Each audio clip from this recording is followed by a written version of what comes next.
नमस्कार दोस्तों, 31वां लेक्चर है ये इंडियन नेशनल मूवमेंट का। ध्यान से पढ़ते रहिए। आज हम पढ़ेंगे हिंदुस्तान सोशलिस्ट रिपब्लिकन एसोसिएशन। सब कुछ क्लियर होना चाहिए कि क्या चल क्या रहा है। पिछले लेक्चर 30वां लेक्चर जो था ना, वो हमने शुरू किया था क्रांतिकारी आंदोलन का दूसरा चरण, जिसमें सबसे पहले क्रांतिकारी जो घटना हुई थी काकोरी ट्रेन एक्शन या काकोरी कॉन्स्पिरेसी जिसको कहते हैं, काकोरी कांड भी इसको पहले कहा जाता था। जो ट्रेन लूट ली गई थी काकोरी में, 8,000 रुपये खजाना लूट लिया गया था अंग्रेज़ों का। तो उसके बारे में बताया, जिसमें हमारे 4 जो क्रांतिकारी हैं, राम प्रसाद बिस्मिल, रोशन सिंह और राजेंद्र लाहिड़ी, अशफाकुल्ला खां को फांसी दे दी गई थी और बाकियों को काले पानी की सज़ा और कुछ को 14 साल से लेकर 4 साल के बीच की सज़ा मिल गई थी। तो ये काम किया गया था किस संगठन के द्वारा? हिंदुस्तान रिपब्लिकन एसोसिएशन या हिंदुस्तान रिपब्लिकन आर्मी के द्वारा। अब इस संगठन में जो सभी बड़े बड़े लीडर थे, इनको फांसी या जेल में सज़ा दे दी गई थी ताकि ये जो संगठन है टूट जाए। लेकिन यहाँ बचकर आ गए थे चंद्रशेखर आज़ाद। चंद्रशेखर बचकर आ गए थे, तो इसलिए इन्होंने एक नया संगठन बनाया 1928 में। कब? ये 1928 में इन्होंने संगठन बनाया और इस संगठन का नाम रखा हिंदुस्तान सोशलिस्ट रिपब्लिकन एसोसिएशन। ये जो सोशलिस्ट शब्द है ना, ये इन्होंने एक्स्ट्रा जोड़ दिया। ठीक है, समाजवादी शब्द एक्स्ट्रा जोड़ दिया कि मतलब ये इनका ये उद्देश्य था कि भैया हम ऐसा कोई काम नहीं किसी को करने देंगे जो समाज के हित में ना हो, चाहे वो अंग्रेज ही क्यों ना, कोई भी क्यों ना हो। अगर वो करेंगे, हम क्रांतिकारी घटना के द्वारा उनको रोकने का काम करेंगे। तो ये हिंदुस्तान सोशलिस्ट रिपब्लिकन एसोसिएशन की स्थापना चंद्रशेखर आज़ाद जी के द्वारा हुई। 10 सितंबर 1928 में उन्होंने सभी क्रांतिकारी, जो भी क्रांतिकारी रास्ते पे चल रहे थे, उनको इकट्ठा किया फिरोज शाह कोटला, दिल्ली के फिरोज शाह कोटला मैदान में, और एक संगठन बनाने का ऐलान किया, हिंदुस्तान सोशलिस्ट रिपब्लिकन एसोसिएशन। इस संगठन के जो सदस्य थे, भगत सिंह, हमारे भगत सिंह, सुखदेव, राजगुरु, इन तीनों को तो आप जानते ही जानते हैं। इसके अलावा भगवती चरण बोहरा का नाम भी आप जानते हैं। जब भगत सिंह के बारे में इससे पहले वाले वीडियो में मैंने बताया था कि नौजवान सभा का गठन हुआ था, तो भगवती चरण बोहरा का नाम आया था। बटुकेश्वर दत्त, इनका भी नाम अभी आएगा, बटुकेश्वर दत्त, जो असेंबली में बम फेंका जाएगा, भगत सिंह और बटुकेश्वर, ये 2 लोग जाएंगे। अब इस संगठन का मेन उद्देश्य क्या है? क्रांतिकारी मार्ग पर हम चलेंगे और भारत में समाजवादी गणतंत्र की हम स्थापना करेंगे। अब मेन हमारे एग्ज़ाम पॉइंट ऑफ व्यू से ये है कि इनका घटनाक्रम, इन्होंने क्या कांड किया, हिंदुस्तान सोशलिस्ट रिपब्लिकन एसोसिएशन ने क्या कांड किया, जो हमको पढ़ना है। 3 कांड किए हैं, तीनों को डिटेल में हम चर्चा करेंगे। पहला, सांडर्स की हत्या की थी 1928 में। ये सांडर्स की हत्या क्यों की थी, सब डिटेल में पढ़ेंगे ही। सांडर्स की हत्या, सांडर्स एक पुलिस ऑफिसर था। इसकी हत्या इसलिए की थी क्योंकि इसने लाठीचार्ज किया था जो लाला लाजपत राय पे, और उनकी मृत्यु हो गई थी। तो उसी का बदला लेने के लिए सांडर्स को मारा गया। ठीक, अब उसके बाद यहाँ से भगत सिंह और सभी जो लोग थे बच के निकल गए थे। भगत सिंह भी इसमें शामिल थे।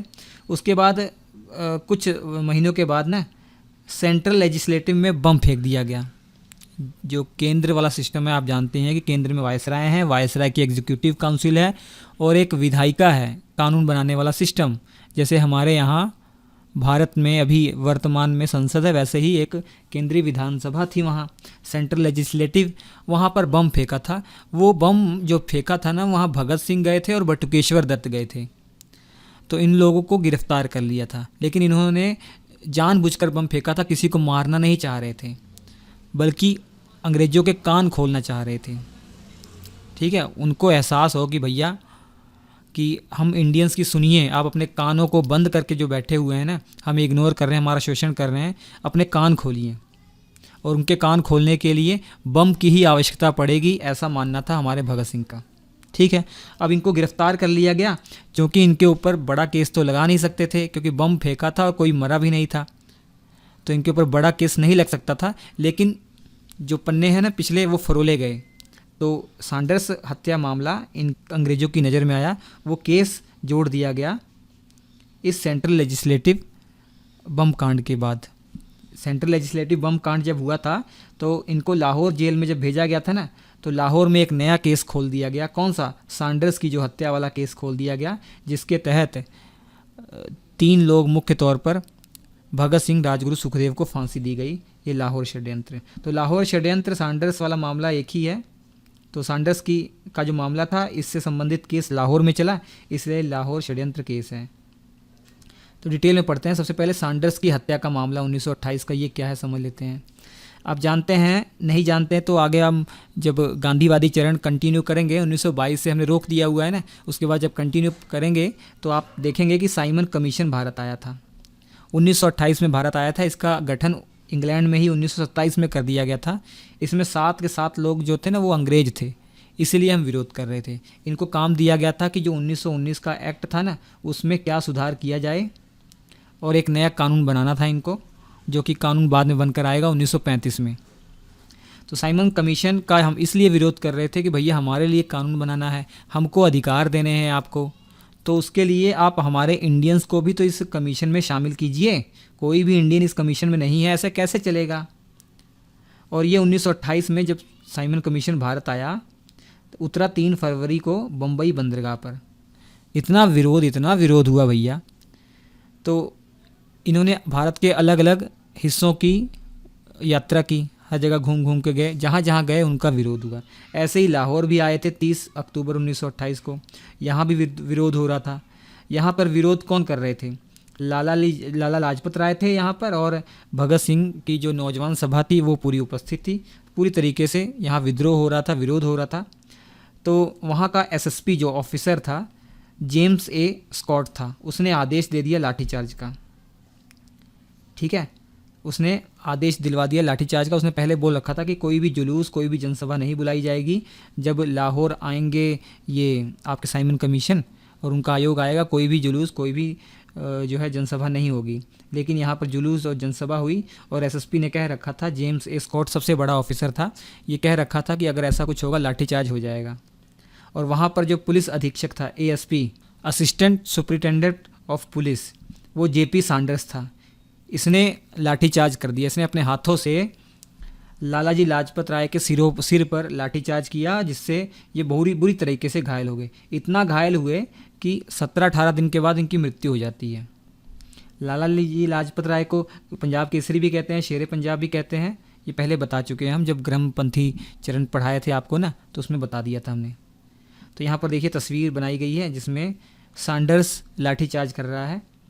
30 अक्टूबर को लाठीचार्ज हुआ और 17 नवंबर 1928 को ये शहीद हो गए। इन्होंने कहा था कि मेरे ऊपर बरसाई गई एक एक लाठी जो है ना, वो अंग्रेजी साम्राज्य के ताबूत का कील साबित होगा। ताबूत समझ है, जिसमें डेड बॉडी रखी जाती है। तो ये इन्होंने कहा था। ये इन्होंने 30 अक्टूबर शाम को ही कह दिया था, और मृत्यु इनकी 17 नवंबर को हुई थी। अब लालाजी लाजपत राय की मृत्यु हो गई, तो HSRA, Hindustan socialist Republican association, जो क्रांतिकारी संगठन अभी हम पढ़ रहे हैं, उन्होंने ठान लिया कि भैया लालाजी लाजपत राय की मृत्यु का हम बदला लेंगे। तो इसके लिए भगत सिंह, राजगुरु, चंद्रशेखर आज़ाद, जयपाल, ये सब चुने गए, और भगत सिंह और राजगुरु ने गोली मारी थी। ठीक है, जय गोपाल जो थे, ये साइकिल से इन्होंने इशारा किया था कि हाँ भैया यही है जो जिसको मारना है आपको। स्कॉट को मारना चाह रहे थे। मैं आपको बताऊं कहानी पूरी। ये स्कॉट को मारना चाह रहे थे, लेकिन वहाँ स्कॉट नहीं था, वहाँ जेपी सैंडर्स था। लेकिन ये खुश हो गए, कोई दिक्कत नहीं, जेपी सैंडर्स ने ही अपने हाथों से जो है लाठीचार्ज किया है, तो जेपी सैंडर्स को ही मार देंगे। जयपाल ने इशारा करके बताया था यही है जेपी सैंडर्स, या जिसको आपको मारना वही है। तो भगत सिंह और राजगुरु ने गोली चलाई थी। चंद्रशेखर आज़ाद भी उपस्थित थे, और जब गोली चलाई भगत सिंह, राजगुरु ने, तब ये भाग रहे थे ये लोग, तो पीछे से कई पुलिस वालों ने पीछा करना शुरू कर दिया। उसमें चनन सिंह भी थे। तो चनन सिंह जो पुलिस कांस्टेबल थे, इनको भी गोली मार दी थी चंद्रशेखर आज़ाद ने। तो सैंडर्स की हत्या कब हुई? 17 दिसंबर 1928 को।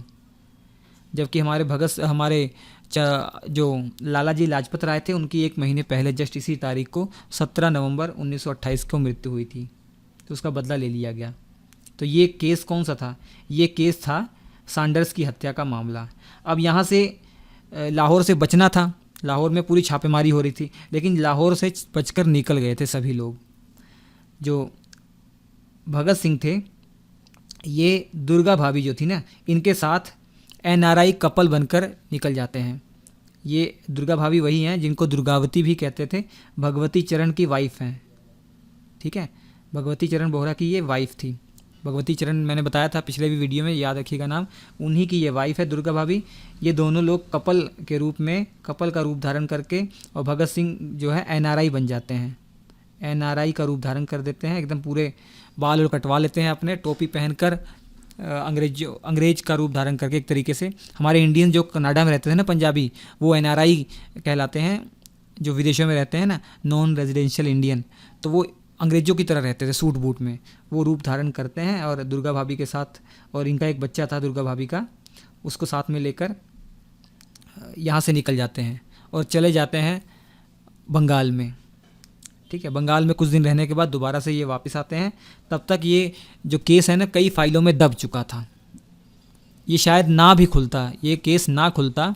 लेकिन असेंबली बम कांड जो भगत सिंह ने किया, इसके तहत जब ये गिरफ्तार कर लिए गए और वो भी केस खोल दिया गया आपका लाहौर के अंदर, जिसे लाहौर षड्यंत्र केस कहते हैं। तो अभी हम बात करते हैं असेंबली बम कांड। 8 अप्रैल 1929 की घटना है, और ये घटना 17 दिसंबर 1928 सैंडर्स की हत्या करने के बाद ये लोग चले गए थे। उसके बाद देखिए 2-3 महीने के बाद दोबारा से भगत सिंह और बटुकेश्वर दत्त, ये दोनों ने ठान लिया कि हम असेंबली में बम फेंकेंगे, असेंबली में बम फेंकेंगे अंग्रेज़ों के कान खोलने के लिए। और उस समय बैठक भी हुई थी, जो केंद्रीय विधान परिषद की, सेंट्रल लेजिस्लेटिव जो काउंसिल, उसकी बैठक भी हो रही थी। और वहाँ पर 2 मुख्य जो बिल थे वो पेश किए जाने थे। वो बिल कौन कौन से थे? पब्लिक सेफ्टी बिल और trade dispute bill. Public safety bill भैया बहुत ख़तरनाक बिल था। ये अगर पास हो जाता तो जैसा रॉलेट एक्ट नहीं था वैसा ही कुछ था ये, जिसमें संदेह के आधार पर गिरफ्तार कर लिया जाएगा। ठीक है, आपके पास क्रांतिकारी कोई भी चीज़ पाई गई, कोई किताब भी पाएगी, तब भी आपको गिरफ्तार कर लिया जाएगा। क्रांतिकारी घटनाओं को कंट्रोल करने के लिए जो रॉलेट एक्ट था उसका भी एडवांस रूप था ये। और ट्रेड डिस्प्यूट बिल, ये भी एक बहुत ख़तरनाक बिल था, बेकार बिल था। ये अगर पास हो जाता तो जो मतलब काम करने वाले मज़दूर थे ना, उनको हड़ताल करने का अधिकार उनसे छीन लिया जाता, बहुत सारे अधिकार उनसे छीन लिए जाते। ये बिल पर चर्चा हो रही थी और वहीं पर पहुँचे भगत सिंह और बटुकेश्वर। इन्होंने पर्चे फेंके और खाली जगह पर बम फेंका, और पर्चों पर लिखा था कि बहरों को सुनाने के लिए बम की आवश्यकता पड़ती ही पड़ती है। तो ये देखिए इनका पर्चा ये फेंका गया था। बटुकेश्वर दत्त और भगत सिंह ने अंजाम दिया था 8 अप्रैल 1929 को असेंबली बम कांड। दिल्ली में ये असेंबली बम कांड हो रहा था। तो आपको पता है उस समय केंद्रीय जो विधान परिषद थी, ये जो बैठक हो रही थी, उसकी अध्यक्षता कौन कर रहे थे? विट्ठल भाई पटेल। सरदार वल्लभ भाई पटेल के बड़े भाई हैं विट्ठल भाई पटेल। ये विट्ठल भाई पटेल केंद्रीय विधान परिषद के अध्यक्ष चुने गए थे। ये बहुत बड़ी अचीवमेंट थी। जब गांधीवादी चरण आगे आप पढ़ेंगे तो इनके बारे में बताऊंगा, ये सब दोबारा रिपीट होने वाले हैं। और उस समय उस सभा में मदन मोहन मालवीय भी उपस्थित थे, जवाहरलाल नेहरू भी उपस्थित थे, और मोहम्मद अली जिन्ना भी वहाँ पर उपस्थित थे जब ये कांड हुआ। किसी की मृत्यु नहीं हुई थी। ठीक है, अब इनको गिरफ्तार कर लिया गया। भगत सिंह और बटुकेश्वर दत्त को गिरफ्तार कर लिया गया। जब इन्होंने असेंबली में बम फेंका था ना, उस समय उस असेंबली में एक वकील भी थे जिनका नाम था आसफ अली। इन्होंने उस समय देखा था कि भैया हाँ, जो ये कह रहे हैं वो सच बात है कि ये किसी को मारना नहीं चाहते थे। खाली जगह पर इन्होंने बम फेंका था, पर्चे जो बांटे थे, बोला था कि बहरों को सुनाने के लिए बम की आवश्यकता होती है, सही इनका उद्देश्य था। इसलिए आसफ अली जेल में मिलने के लिए भगत सिंह और बटुकेश्वर दत्त के पास आते हैं, तो बोलते हैं कि मुझे अपना वकील बना लीजिए। आसफ अली को वकील बनाने से इनकार करते हैं भगत सिंह। तब आसफ अली रिक्वेस्ट करते हैं बटुकेश्वर दत्त से, तो बटुकेश्वर दत्त अपना वकील बना लेते हैं। और सरकारी वकील उस समय थे राय बहादुर सूरज नारायण, जो सरकार की तरफ से वकील थे, इनके विरोध में थे।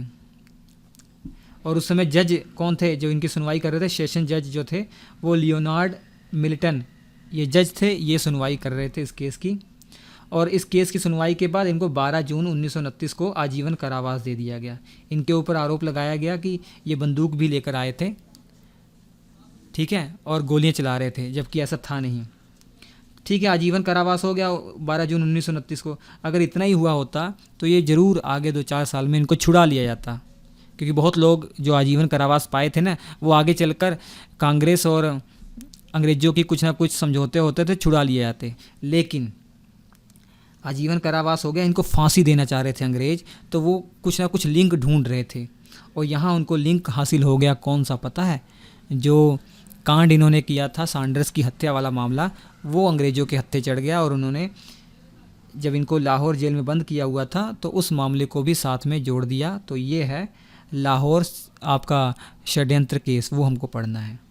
लेकिन उससे पहले, उसको पढ़ने से पहले ये समझ लीजिए जतींद्र नाथ दास के बारे में जान लीजिए। ये भी भगत सिंह के साथ जेल में बंद थे, लाहौर सेंट्रल जेल में बंद थे। और लाहौर में दिक्कत क्या हो रही थी? खाना पीना इन लोगों को सही से नहीं दिया जा रहा था। ये लोग डिमांड कर रहे थे कि भैया हम लोगों को राजनीतिक बंदी बनाया जाए, राजनीतिक कैदी समझा जाए, हमको राजनीतिक कैदी समझा जाए, जो भी आप सुविधाएं राजनीतिक कैदी को देते हैं वो सुविधाएं हमको दी जाए, अच्छा खाना पीना मिले, हमें न्यूज़पेपर मिले, सोने को अच्छा मिले, अच्छा वातावरण मिले, ये डिमांड इनके द्वारा हो रही थी। और लाहौर सेंट्रल जेल में भूख हड़ताल इन्होंने कर दी और इसी भूख हड़ताल में 63 दिन के बाद हमारे जतींद्र नाथ दास शहीद हो जाते हैं। 13 सितंबर 1929 को शहीद हो जाते हैं। मात्र 24 वर्ष की उम्र के थे ये। ठीक है, ये जो मांग थी हड़ताल वाली, भगत सिंह, बटुकेश्वर दत्त, जतींद्र नाथ दास, इन सब की मांग थी।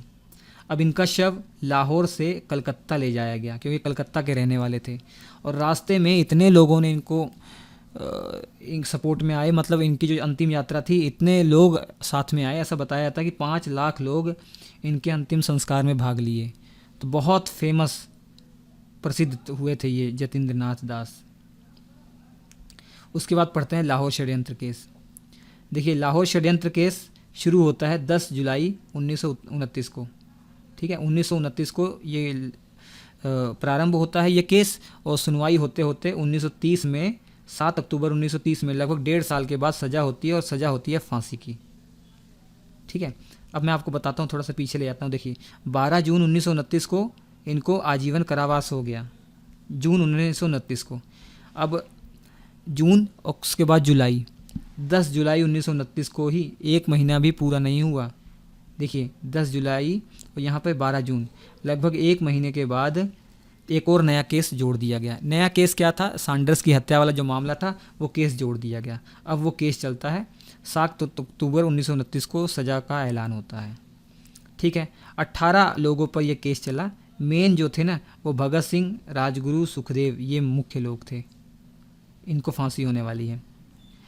केस शुरू होता है किसकी? मजिस्ट्रेट, कौन मजिस्ट्रेट के जज थे? मजिस्ट्रेट थे राय साहब पंडित श्री कृष्ण, इनके अंडर ये केस शुरू होता है। और इस केस में भगत सिंह, राजगुरु, सुखदेव पर आरोप लगाया जाता है कि सैंडर्स की हत्या इन्होंने की है और हेड कांस्टेबल की हत्या की है। ठीक है, और इसके अलावा लाहौर की जो पंजाब नेशनल बैंक है उसको भी लूटा इन्होंने, और हथियार बनाने के कारखाने जो पकड़े गए हैं ना सहारनपुर, आगरा, वो इन्हीं से रिलेटेड हैं।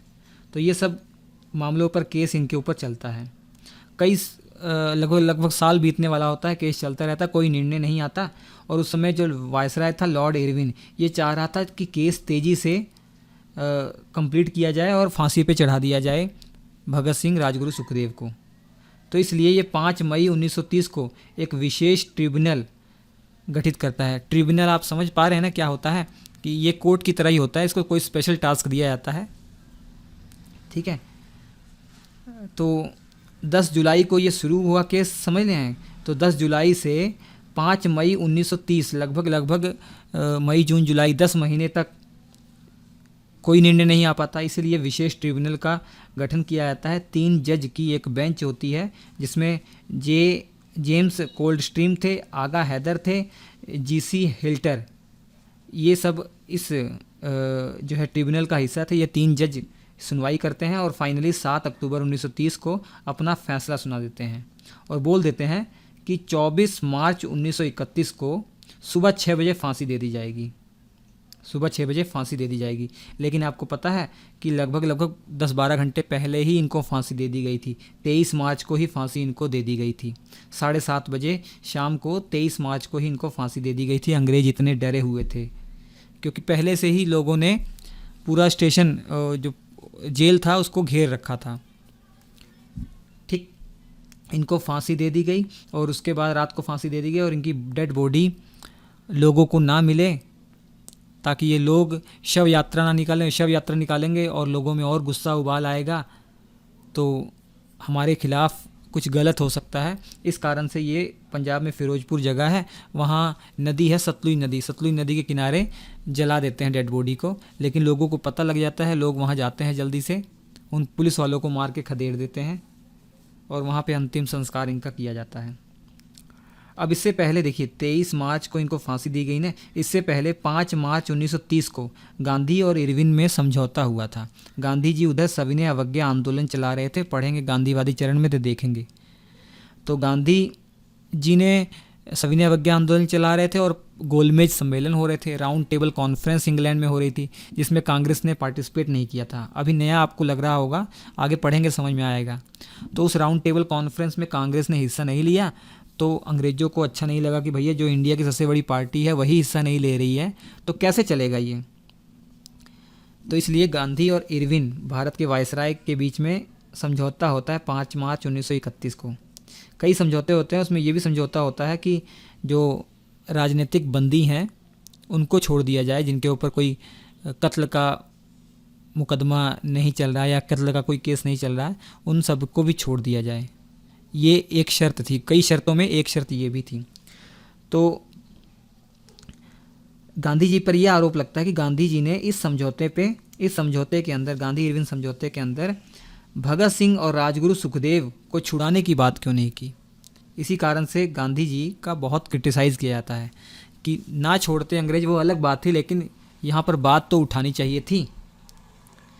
ठीक, अब जब भगत सिंह को शाम को फांसी के लिए बुलाया गया तो ये उस समय लेनिन की जीवनी पढ़ रहे थे, ये परीक्षा में पूछा गया है तो याद रख सकते हैं। अब देखिए 25 मार्च कराची विशेष अधिवेशन बुलाया जाता है। 23 मार्च को आपका भगत सिंह को फांसी हुई थी, उसके 2 दिन बाद 25 मार्च 1931 को कराची अधिवेशन बुलाया जाता है, जिसकी अध्यक्षता वल्लभ भाई पटेल के द्वारा होती है। तो ट्रेन से गांधी जी जब यहाँ आते हैं ना, इतना विरोध गांधी जी का हुआ, इनको काले झंडे दिखाए गए, ठीक है, और गांधी जी मुर्दाबाद ऐसे ऐसे नारे भी लगाए गए। तो ये याद रखेंगे आप। अब चंद्रशेखर आज़ाद जी का क्या हुआ। चंद्रशेखर आज़ाद कुछ दिन पहले ही शहीद हो गए थे, 27 फरवरी 1931 को, जबकि 23 मार्च को फांसी हुई भगत सिंह को, उससे लगभग 25-26 दिन पहले ही 27 फरवरी 1931 को चंद्रशेखर आज़ाद जी शहीद हो गए थे। अल्फ्रेड पार्क है, हालांकि इसका नाम अभी चेंज हो गया है, आज़ाद पार्क, चंद्रशेखर आज़ाद पार्क इसका नाम कर दिया गया है, इलाहाबाद में है, प्रयागराज में है, सॉरी इलाहाबाद नहीं प्रयागराज में है, क्योंकि प्रयागराज नाम बदल रख दिया गया है इलाहाबाद का। वहाँ पे इनको घेर लिया जाता है चंद्रशेखर आज़ाद को। तो चंद्रशेखर आज़ाद को यहाँ घेर के यहाँ पर शहीद कर दिया जाता है। शहीद मतलब ये खुद इन्होंने अपने आप को गोली मारी थी, क्योंकि इन्होंने पहले ही कह रखा था कि मैं आज़ाद हूँ और आज़ाद ही रहूँगा। तो एक गोली बची थी, इन्होंने खुद को गोली मार ली थी। तो ये है भैया हमारे उत्तर भारत में जो क्रांतिकारी आंदोलन दूसरे चरण में हुए, वो मैंने बता दिए। अगले वीडियो में बंगाल में जो क्रांतिकारी आंदोलन है उसकी हम चर्चा करेंगे, डिटेल में देख लीजिएगा, ठीक है। और ये लाहौर षड्यंत्र केस, ये आपको पता है कि ये पक्का इसके खिलाफ, मतलब लाहौर में जो केस चल रहा था किसके खिलाफ, भगत सिंह राजगुरु सुखदेव, ये सॉलिड तब हो गया जब इसमें गवाही भगत सिंह के ही ग्रुप के लोग ने दी थी। मैं आपको दिखाता हूँ, अभी आपको याद आ जाएगा। देखिए ये जय गोपाल का नाम आपने सुना है, ये उस समय उपस्थित थे। कहाँ पे उपस्थित थे, जब सैंडर्स की हत्या हो रही थी। तो जय गोपाल सरकारी गवाह बन जाते हैं। इसी कारण से वो जो केस था बहुत मजबूत हो जाता है, लाहौर केस, लाहौर षड्यंत्र केस, और फांसी की सज़ा सुना दी जाती है हमारे भगत सिंह और राजगुरु और सुखदेव को। इतनी छोटी उम्र में अपनी जान को हथेली पर रख के घूमते थे भैया। इन लोग को हमारा सलाम है, सलूट है, देश के लिए अपना जीवन न्यौछावर कर दिया।